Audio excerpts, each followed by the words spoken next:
Hi ಸ್ಪರ್ಧಾರ್ಥಿಗಳೇ, ಇಂದಿನ notification ಬಗ್ಗೆ ತಿಳಿದುಕೊಳ್ಳ ಬನ್ನಿ.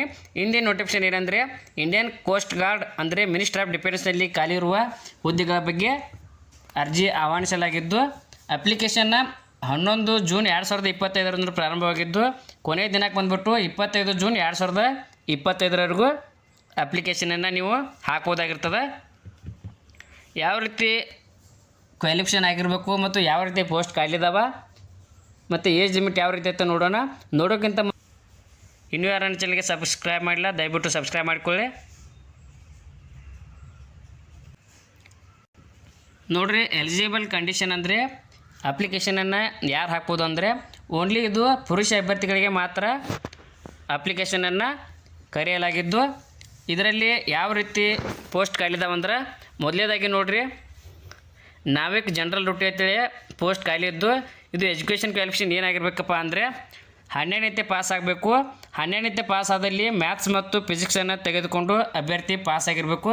ಇನ್ನು 2ನೇದಾಗಿ ನೋಡೋದಾದರೆ ನಾವಿಕ್ ಡೊಮೆಸ್ಟಿಕ್ ಬ್ರಾಂಚ್, ಇದು 10ನೇ ಪಾಸ್ ಆದ ಅಭ್ಯರ್ಥಿ ಈ ಹುದ್ದೆಗೆ ಅಪ್ಲಿಕೇಶನನ್ನು ಹಾಕ್ಬೋದಾಗಿರ್ತದೆ. ಇನ್ನು 3ನೇದಾಗಿ ನೋಡಿರಿ, ಇದು ಯಾಂತ್ರಿಕ ಎಜುಕೇಷನ್ ಕ್ವಾಲಿಫಿಕೇಷನ್ ಏನಾಗಿರ್ಬೇಕಂದ್ರೆ 10ನೇ ಪಾಸ್ ಆಗಿರಬೇಕು ಮತ್ತು ಡಿಪ್ಲೊಮಾ ಒಳಗೆ ಎಲೆಕ್ಟ್ರಿಕಲ್, ಮೆಕ್ಯಾನಿಕಲ್, ಎಲೆಕ್ಟ್ರಾನಿಕ್ಸ್, ಟೆಲಿಕಮ್ಯುನಿಕೇಷನ್ ಅಂದರೆ ರೇಡಿಯೋ ಮತ್ತು ಪವರ್ ಒಳಗೆ ಇಂಜಿನಿಯರಿಂಗನ್ನು ಅಭ್ಯರ್ಥಿ 3 ವರ್ಷ ಅಥವಾ 4 ವರ್ಷಗಳ ಕಾಲ ಕೋರ್ಸನ್ನು ಮುಗಿಸಿರ್ಬೇಕಾಗಿರ್ತದೆ. ಇನ್ನು ಈ ಹುದ್ದೆಗೆ ಅಪ್ಲಿಕೇಶನ್ ಹಾಕಬೇಕಾದ್ರೆ ಯಾವ ರೀತಿ ಏಜ್ ಲಿಮಿಟ್ ಐತಂದ್ರೆ ನೋಡಿರಿ, ಮೊದಲೇದಾಗಿ 18 ವರ್ಷದ ಮೇಲ್ಪಟ್ಟ ಮತ್ತು 22 ವರ್ಷದ ಕೆಳಗಿನ ಅಭ್ಯರ್ಥಿ ಈ ಹುದ್ದೆಗೆ ಅಪ್ಲಿಕೇಶನನ್ನು ಹಾಕ್ಬೋದಾಗಿರ್ತದೆ.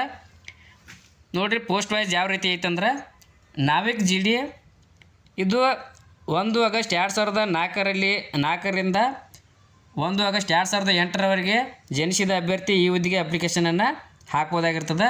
2ನೇದಾಗಿ ನೋಡಿರಿ, ಯಾಂತ್ರಿಕ ಹುದ್ದೆಗಳಿಗೆ 1 ಮಾರ್ಚ್ 2004ರಿಂದ 1 ಮಾರ್ಚ್ 2008 ಜನಿಸಿದ ಅಭ್ಯರ್ಥಿ ಈ ಹುದ್ದೆಗೆ ಅಪ್ಲಿಕೇಶನ್ ಹಾಕ್ಬೋದು. 3ನೇದಾಗಿ ನೋಡಿರಿ, ನಾವಿಕತೆ, ಇದು 1 ಆಗಸ್ಟ್ 2004ರಿಂದ 1 ಆಗಸ್ಟ್ 2008 ಒಳಗೆ ಜನಿಸಿದ ಅಭ್ಯರ್ಥಿಗಳು ಈ ಅಪ್ಲಿಕೇಶನನ್ನು ಹಾಕ್ಬೋದಾಗಿರ್ತದೆ. ಇನ್ನು ಕ್ಯಾಟಗರಿ ವೈಸ್ ಯಾವ ರೀತಿ ಏಜ್ ರಿಲ್ಯಾಕ್ಸೇಷನನ್ನು ನೀಡ್ಯಾರಂದ್ರೆ SC ST ಆಗಿದ್ದರೆ 5 ವರ್ಷ ಏಜ್ ರಿಲ್ಯಾಕ್ಸೇಷನ್ಸ್ ಐತಿ ಮತ್ತು OBC ಅಭ್ಯರ್ಥಿ ಆಗಿದ್ದರೆ 3 ವರ್ಷ ಏಜ್ ರಿಲ್ಯಾಕ್ಸೇಷನ್ಸನ್ನು ನೀಡಿದ್ದಾರೆ. ನೋಡಿರಿ, ಕ್ಯಾಟಗರಿ ವೈಸ್ ಯಾವ ರೀತಿ ಪೋಸ್ಟನ್ನು ಹಂಚಿಕೆ ಮಾಡಲಾಗಿದೆ ಅಂದ್ರೆ ಮೊದಲೇದಾಗಿ ನಾವಿಕ್ ಜನರಲ್ ಡ್ಯೂಟಿ ಅಂತೇಳಿ, ಇದು UR ಕ್ಯಾಂಡಿಡೇಟ್ಗೆ 99 vacancy, EWS 25, OBC 65, SC 46, ST 25, ಟೋಟಲಾಗಿ 260 NavIC general duty ಹುದ್ದೆಗಳು ಖಾಲಿ ಇವೆ. ಇನ್ನು ಯಾಂತ್ರಿಕ್ ಮೆಕ್ಯಾನಿಕಲ್ ಒಳಗೆ UR ಕ್ಯಾಂಡಿಡೇಟ್ಗೆ 11 ಹುದ್ದೆಗಳಿದ್ದರೆ EWS 4 ಹುದ್ದೆ, OBC 9, SC 6, ಟೋಟಲಾಗಿ 30 ಹುದ್ದೆಗಳು ಯಾಂತ್ರಿಕ್ ಮೆಕ್ಯಾನಿಕಲ್ ಒಳಗೆ ಖಾಲಿ ಇದೆ. ಇನ್ನು ಯಾಂತ್ರಿಕ್ ಎಲೆಕ್ಟ್ರಿಕಲ್ ಒಳಗೆ ಜನರಲ್ ಕ್ಯಾಂಡಿಡೇಟ್ಗೆ 4, EWS 1, OBC 2, SC 2, ST 2, ಟೋಟಲಾಗಿ 11 ಹುದ್ದೆಗಳು ಯಾಂತ್ರಿಕ್ ಎಲೆಕ್ಟ್ರಿಕಲ್ ಒಳಗೆ ಖಾಲಿ ಇದೆ. ಇನ್ನು 4ನೇದಾಗಿ ನೋಡೋದಾದರೆ ಯಾಂತ್ರಿಕ್ ಎಲೆಕ್ಟ್ರಾನಿಕ್ಸ್ ಒಳಗೆ, ಇದು ಜನರಲ್ ಕ್ಯಾಂಡಿಡೇಟ್ಗೆ 9 ವೇಕೆನ್ಸಿ ಖಾಲಿ ಇದ್ದರೆ EWS 1, OBC 3, SC 5, STಗೆ 1 ಪೋಸ್ಟ್ ಖಾಲಿ ಇದ್ದು ಟೋಟಲಾಗಿ 19 ಪೋಸ್ಟ ಖಾಲಿ ಅದಾವ. ಇನ್ನು 2ನೇದಾಗಿ ನೋಡಿರಿ, B ಅಂತೇಳಿ, ಇದು ನಾವಿಕ್ ಜನರಲ್ ಡ್ಯೂಟಿ, ಇದು 104 ಜನರಲ್ ಅಭ್ಯರ್ಥಿಗಳಿಗೆ ವೇಕೆನ್ಸಿ ಖಾಲಿ ಇದಾವ.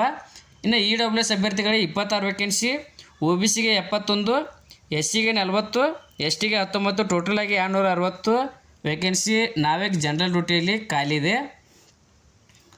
ಇದು ಬ್ಯಾಚ್ ವೈಸ ಬೇರೆ ಬೇರೆ ವೇಕೆನ್ಸಿಯನ್ನು ಹಂಚಿಕೆ ಮಾಡಲಾಗಿದೆ. ಇನ್ನು ಇದ್ರಾಗ ನೋಡಿರಿ, B ಬ್ಯಾಚ್ ಒಳಗೆ ನಾವಿಕ್ ಡೊಮೆಸ್ಟಿಕ್ ಬ್ರಾಂಚ್ ಅಂತೇಳಿ, ಇದು UR ಕ್ಯಾಂಡಿಡೇಟ್ಗೆ 20 vacancy, EWS 5, OBC 16, SC 8, ST 1, ಟೋಟಲಾಗಿ 50 vacancy domestic branch ಒಳಗೆ ಖಾಲಿ ಇದೆ.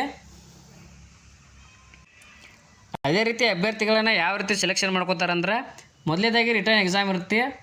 ಇದರಲ್ಲಿ ಸೆಕ್ಷನ್ ವೈಸ್ ಎಕ್ಸಾಮ ಬೇರೆ ಬೇರೆ ಆಗಿರ್ತದೆ. ನೋಡಿರಿ, ಮೊದಲೇದಾಗಿ ಸೆಕ್ಷನ್ 1, ಇದು ಮ್ಯಾಕ್ಸಿಮಮ್ 60 ಮಾರ್ಕ್ಸಿಗೆ ಇರುತ್ತೆ. ಟೈಮಿಂಗ್ ಬಂದುಬಿಟ್ಟು 45 ನಿಮಿಷ ಕಾಲಾವಕಾಶ ಇರುತ್ತೆ. ಟೋಟಲ್ ಕ್ವಶನ್ಸ 60 ಕ್ವಶನ್ಸ್ ಇರ್ತವೆ. ಮತ್ತು ಸಬ್ಜೆಕ್ಟ್ ಯಾವ್ಯಾವ ಇರ್ತಾವೆ ಅಂದರೆ maths 20 ಮಾರ್ಕ್ಸಿಗೆ maths 20 questions, science 10 ಕ್ವಶನ, English 15, reasoning 10, GK 5 ಕ್ವಶನ್ಸನ್ನು ಒಳಗೊಂಡಿದ್ದು ಇದು 10th ಸಿಲೆಬಸನ್ನು ಒಳಗೊಂಡಿರ್ತದೆ. ಇನ್ನು ಸೆಕ್ಷನ್ 2 ಒಳಗೆ ನೋಡಿ, ಸೆಕ್ಷನ್ 2 ಒಳಗೆ ಮ್ಯಾಕ್ಸಿಮಮ್ ಮಾರ್ಕ್ಸ 50 ಮಾರ್ಕ್ಸ್ ಇದ್ದು ಟೈಮ 30 ನಿಮಿಷಗಳ ಕಾಲ ಅವಕಾಶವನ್ನು ಕೊಟ್ಟಿರ್ತಾರೆ. Questions 50 questions. ಇದ್ರಾಗ ಸಬ್ಜೆಕ್ಟ್ ಯಾವ್ಯಾವ ಅಂದ್ರೆ ಮ್ಯಾಥ್ಸ್ ಮತ್ತು ಫಿಸಿಕ್ಸ್ 25 ಮಾರ್ಕ್ಸಿಗೆ ಇರ್ತದೆ. ಇದು 12th ಕ್ಲಾಸ್ ಮ್ಯಾಥ್ಸ್ ಮತ್ತು ಫಿಸಿಕ್ಸನ್ನು ಒಳಗೊಂಡ ಸಿಲೆಬಸ್ ಆಗಿರ್ತದೆ. ನೋಡಿರಿ, ಮೂರನೇದಾಗಿ ಸೆಕ್ಷನ್ 3 ಒಳಗೆ ಮ್ಯಾಕ್ಸಿಮಮ್ ಮಾರ್ಕ್ಸ್ 50 ಇದ್ದು ಟೈಮ 30 ನಿಮಿಷ ಇರ್ತೈತಿ.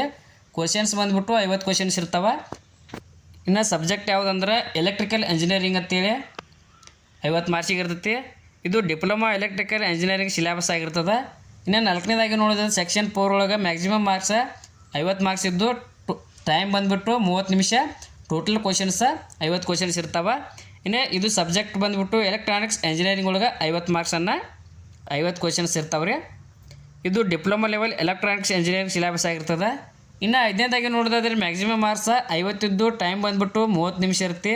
ಇನ್ನು ಕ್ವಶನ್ಸ್ ಟೋಟಲಾಗಿ 50 ಕ್ವಶನ್ಸನ್ನು ಒಳಗೊಂಡಿರ್ತೈತಿ. ಸಿಲೆಬಸ್ ಇದು ಮೆಕ್ಯಾನಿಕಲ್ ಇಂಜಿನಿಯರಿಂಗ್ ಸಂಬಂಧಪಟ್ಟಿದ್ದ 50 ಕ್ವಶನ್ಸ್ ಇರ್ತವೆ. ಸಿಲೆಬಸ್ ಕೂಡ ಡಿಪ್ಲೊಮಾ ಲೆವೆಲ್ಲ ಮೆಕ್ಯಾನಿಕಲ್ ಇಂಜಿನಿಯರಿಂಗ್ ಸಿಲೆಬಸ್ ಆಗಿರ್ತದೆ.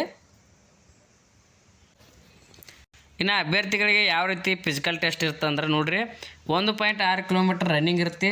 ಅದು 7 ನಿಮಿಷದಲ್ಲಿ 1.6 ಕಿಲೋಮೀಟರ್ನ ಕಂಪ್ಲೀಟ್ ಮಾಡಬೇಕು. 2ನೇದಾಗಿ 20 ಸ್ಕ್ವಾಡ್ಸ್ ಅಪ್ಸ್ ಅಂದರೆ ಉತ್ತಕ್ಕೆ ಬೈಟಕ್ ಇರ್ತಾವೆ.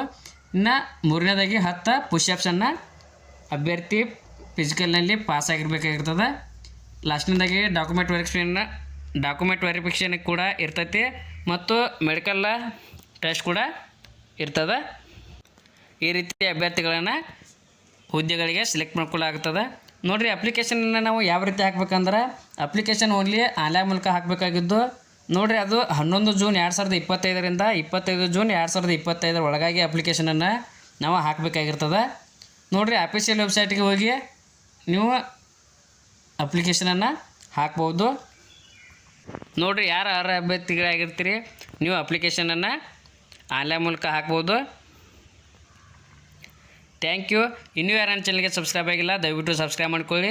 ಮುಂದೆ ಯಾವುದೇ ಜಾಬ್ ಬಗ್ಗೆ ನಾನು ತಿಳಿಸಿದಾಗ ನಿಮಗೆ ಪಾರ್ಟ್ ಟೈಮ್ ನೋಟಿಫಿಕೇಷನ್ ಮೂಲಕ ತಿಳಿದು ಬರುತ್ತದೆ.